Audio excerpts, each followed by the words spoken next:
steel shell, a concrete slab, a budget that most people would call impossible for a real house. And yet for right around $150,000, this barndominium looks, feels, and lives like something twice its price. No sagging particle board cabinets, no plastic countertops pretending to be marble. Just a home that makes you stop scrolling and ask the same question everyone asks the second they walk through that front door. Wait, this only cost what? By the end of this video, you're going to know exactly how a build like this pulls off that trick where the money actually went, where it very deliberately didn't, how fast this thing actually went up, and the one engineering decision hiding behind every wall that most homeowners never even think to ask about. Stick around, because near the end, I'm going to show you the one invisible problem that quietly wrecks cheap steel builds, and almost nobody talks about it until it's already too late. Before we get into it, if barndominiums, tiny homes, and unconventional builds are your thing, hit subscribe, because we break down a new one every single week. And I want to know, would you actually live in a home like this? Drop a comment and tell me yes or no and why.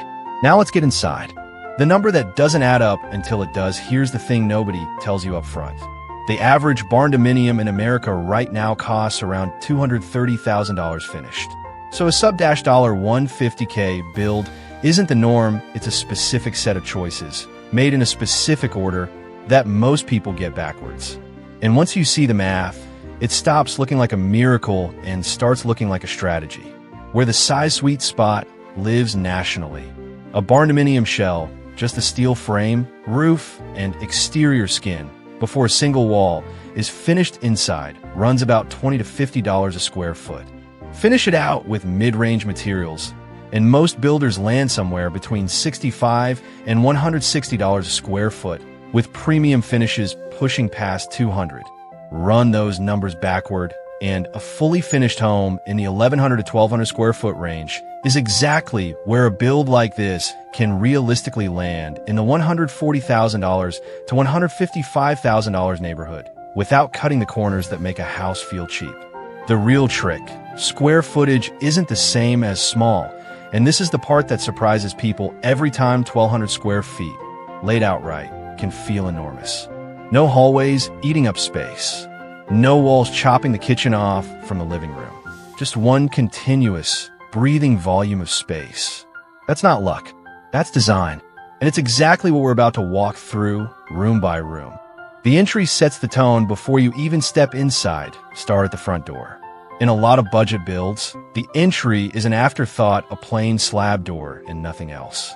Here, a simple upgrade does all the work. A black steel frame door, a covered stoop, and exterior lighting that actually gets used at night instead of a bare bulb. It costs almost nothing extra, but it's the very first thing a visitor or a future buyer judges the whole house on.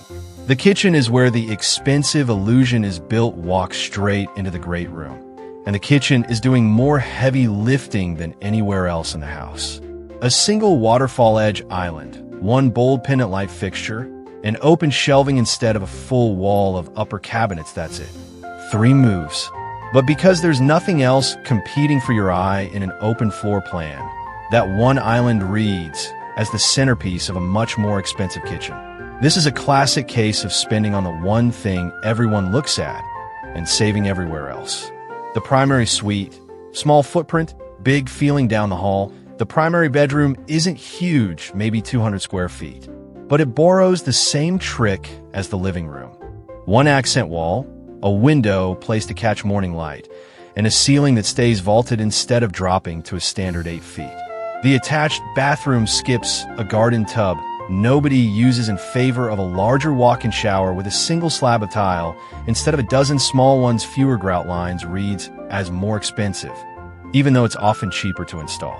The loft or flex space is the quiet MVP of the whole layout, and this is the room most viewers don't expect: a small loft or flex space tucked above part of the great room, accessible by an open staircase. It doesn't show up as extra square footage on paper the same way a third bedroom would, but functions as a home office, a guest space, or storage, and it's exactly the kind of feature that makes an 1,100 square foot home live, like something noticeably bigger. The covered porch stretches the house without stretching the budget, and step back outside for a second because this is a detail that's easy to miss. A covered porch or patio tied into the same roof line as the house effectively adds an entire outdoor room for a fraction of what interior square footage costs. It's just a slab extension and a few extra roof trusses, but it's where this home actually gets lived in for half the year, and it's one of the most requested features in barndominium design heading into 2026 for exactly that reason. The mudroom is the room that saves the rest of the house. One more stop before we zoom back out. The mudroom, tucked between the garage or side entry and the main living space. It's easy to overlook on a floor plan, but in a home this open, it's doing real work. It's the one buffer that catches boots, tools, and mess before they ever touch the polished concrete out front. Skip it, and every other design choice in this house starts fighting a losing battle against everyday life. It's a small room with an outsized job. Vaulted ceilings do the heavy lifting. Zoom back out to the great room, and the first thing that hits you isn't the square footage, it's the height. A vaulted ceiling with exposed wood beams turns a modest floor plan into something that reads as dramatic, even luxurious. Your brain measures a room by its volume, not its floor area, and steel frame construction makes tall, open trusses genuinely cheap to build compared to a traditional stick-framed roof. One open box beats 5 small rooms. There's no formal dining room here. No separate den nobody uses. The kitchen, living, and dining space are one continuous zone, which means every finished dollar spent shows up in the same sight line instead of getting diluted across 6 closed-off rooms. It's the same reason luxury lofts feel bigger than suburban houses with twice the square footage. Light does what square footage can't, and then there's the windows. Oversized glass, sometimes a full sliding wall of it, floods the interior with daylight and blurs the line between inside and outside. It's one of the single most requested features in barndominium design going into this year. And it's not just aesthetic. Natural light is one of the cheapest ways on earth to make a small home feel large.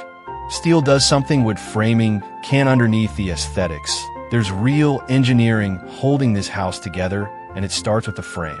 Steel resists uplift better than wood because of its weight and rigidity, and pre-engineered steel structures are built to a specific, calculated wind rating rather than a generic guess. Here's the number marketing loves to round up, and this is where I have to slow down, because you'll see barndominium ads throwing around numbers like rated for 170 mile-an-hour winds. And technically, yes, steel buildings can be engineered that high, but that's not the baseline.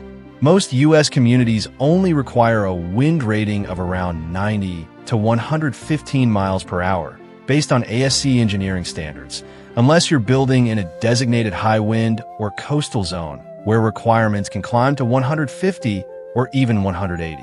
So when you hear a blanket 170 miles per hour hurricane-proof claim, what you're usually looking at is the upper ceiling of what's possible, not what's actually installed on standard build. Always ask for the stamped engineering number for your specific county, not the marketing number. Fire and pests don't stand a chance either. What is consistently true, though, steel doesn't burn, rot, warp, or feed termites, which is a real, measurable advantage over a comparable wood-framed home, especially in wildfire-prone or humid regions. The insulation choice that quietly controls your utility bill. Here's a piece of engineering that never makes it into the walkthrough video, but absolutely shows up on the power bill. Steel is what's called a thermal bridge. It transfers heat and cold far more efficiently than wood ever does. That's exactly why closed-cell spray foam, not fiberglass bats, is considered the gold standard for a metal shell. It seals every gap, adds real structural rigidity, and according to Department of Energy figures, can cut heating and cooling costs by up to 30% compared to a poorly insulated shell. Done right, it can even shrink the size of HVAC equipment needed by as much as half, which means a smaller unit, a lower installation cost, and a smaller monthly bill for the life of the house. It typically adds $8,000 to $20,000 to the budget on a home this size, but it's arguably the single highest return upgrade in the entire build. The shell goes up almost absurdly fast. Here's something that genuinely surprises first-time viewers. The steel shell of a home like this: frame, roof, exterior walls, fully weathertight, can typically be erected in as little as 1 to 3 weeks once materials arrive on site. Compare that to a traditional stick-built home, where framing alone can take a month or more, and you start to understand why barndominiums have become the fast lane of home construction. But fast doesn't mean instant. Set expectations here. That said, the full project design, permitting, foundation, shell, and interior finish realistically takes 6 to 12 months from first sketch to move-in day. Traditional stick-built homes, by comparison, commonly run 10 to 14 months or longer. So the honest takeaway isn't build a house in 3 weeks. It's shave months off the calendar, which, if you're paying interest on a construction loan the entire time, is real money saved, not just convenience. Breaking the shell down, so where does $150,000 actually go? For a build in this size range, you're typically looking at roughly $30,000 to $50,000 just for the engineered steel shell frame, roof, and exterior skin, weathertight but empty inside. Here's a detail a lot of first-time builders miss. That shell kit is often only 20 to 30% of the total project cost. If you budget for the kit price alone and stop there, you will run out of money before the house has a working kitchen. Foundation, floors, and the stuff you never see again. A concrete slab foundation typically runs $6 to $14 a square foot, depending on thickness and site prep. And that's before land clearing, grading, or a driveway cost that can add anywhere from a few thousand to tens of thousands of dollars, depending on the lot.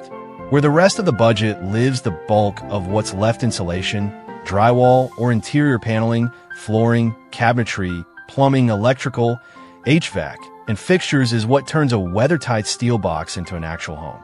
That interior finish out typically runs $35 to $100 a square foot on top of the shell, and it's also the single biggest lever a homeowner controls.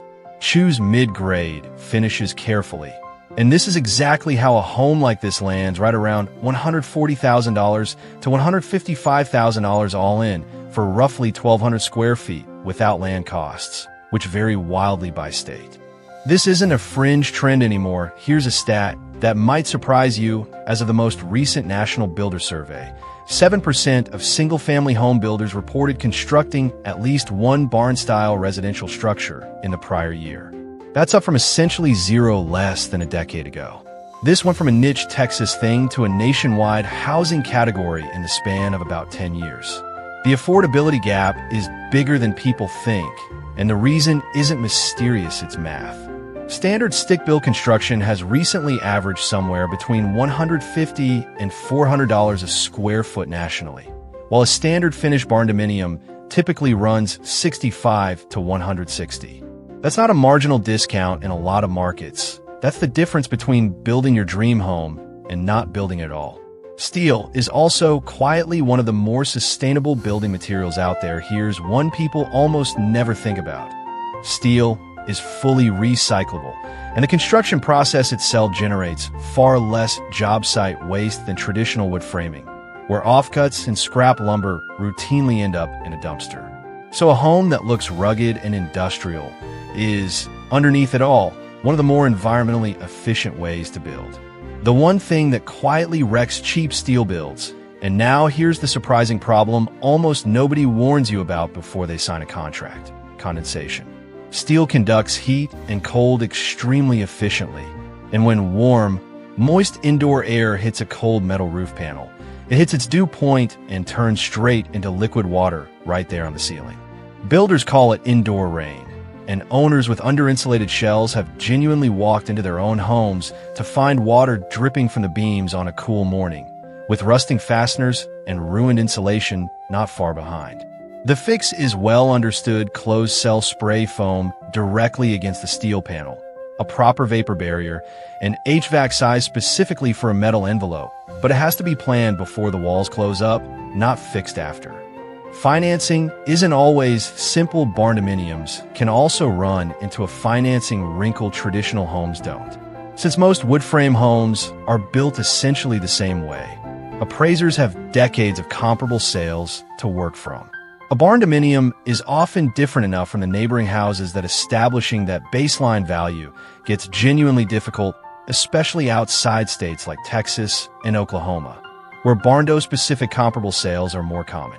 That can mean a construction loan instead of a standard mortgage, a local credit union instead of a big national bank, or extra documentation before a lender signs off. Zoning still catches people off guard, and zoning is its own maze. Some counties and HOAs restrict metal-sided residential structures entirely or require a minimum percentage of traditional siding materials on the front elevation, with some areas getting stricter about this in 2026, not looser. It's exactly the kind of detail that needs a phone call to the local building department before a single steel post goes in the ground, not after. B-roll. Exterior close-up showing mixed siding steel panels paired with wood or stone accent detailing.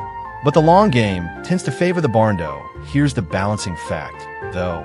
Over a 20 to 30-year ownership window, steel siding and roofing require dramatically less repainting, patching, and repair than with siding or asphalt shingles. So while the upfront financing conversation can be more complicated, the long-term maintenance math often quietly favors the barndominium. It just doesn't show up until year 15, when the traditional house next door needs a new roof, and this one still doesn't. Mistake 1. Pricing the kit. Not the house, we touched on this earlier, but it deserves its own moment because it's the single most common way this budget blows up. The steel kit price advertised online is not the house price. It's routinely only 20 to 30% of the total. Homeowners who budget off that number alone are the ones who end up with a beautiful, weather-tight, completely empty steel box and no money left for a kitchen. Mistake 2. Skipping the insulation plan to save money up front. The second mistake is trying to save money by cutting the insulation package, which, as we just covered, is exactly how you end up with condensation dripping from the ceiling 2 winters later. Every dollar trimmed off spray foam at the framing stage tends to come back as a much larger repair bill once mold or rust sets in. Mistake 3.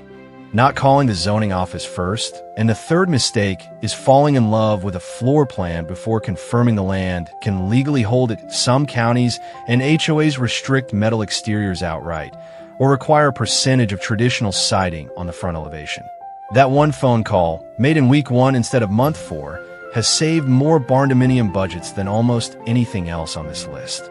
So is a $150,000 barndominium too good to be true? Not exactly. It's more accurate to say it's too specific to be accidental.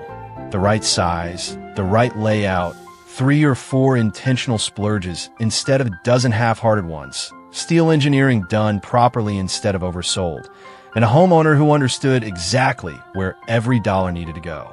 That's not luck. That's a formula, and now you know what's actually inside it. So would you live in a home like this? Tell me in the comments, yes or no, and why. If this broke down something you didn't expect, hit like, subscribe for more barndominium and tiny home breakdowns every week, and I'll see you in the next one.